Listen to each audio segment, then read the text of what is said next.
নমস্কার বন্ধুরা, আজকে তোমাদের জন্য রিনি রান্নাঘরে নিয়ে এসেছি একটা নতুন রেসিপি, সাবেকি চিকেন। তোমরা দেখতে থাকো আমি কিভাবে তৈরি করছি। আমি 1 কেজি চিকেন নিয়েছি, তার মধ্যে আমি 100 টক দই আর একটু লবণ দিয়ে আমি 10 মিনিট ঢাকনা দিয়ে রেখে দেবো। ভালো করে ম্যারিনেট করে ঢাকনা দিয়ে রেখে দেবো। সাবেকি চিকেনের জন্য আমি কি কি উপকরণ লাগছে একটু দেখিয়ে দিই। পেঁয়াজ বাটা, আদা বাটা, রসুন বাটা, কাঁচা লঙ্কা বাটা, গোলমরিচের গুঁড়ো, জিরে ধনের গুঁড়ো, কাশ্মীরি গুঁড়ো লঙ্কা, লবণ, হলুদ, গরম মশলা আর ডুমো ডুমো করে কেটে রাখা পেঁয়াজ। গ্যাস অন করে আমি তেল দিয়ে দিয়েছি। তেল দেওয়ার পরে আমি ডুমো ডুমো করে কেটে রাখা আলুগুলো ভেজে নেব।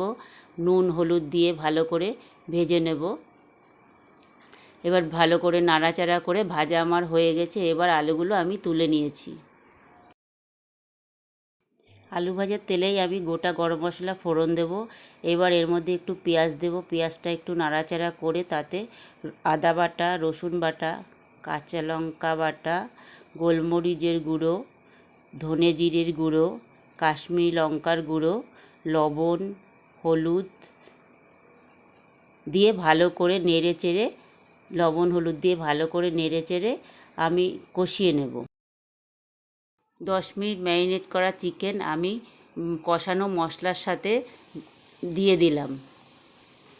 এবার আস্তে আস্তে আমি ভালো করে কষিয়ে নেব সব মশলার সাথে, যাতে একসঙ্গে মিক্স হয়ে যায়।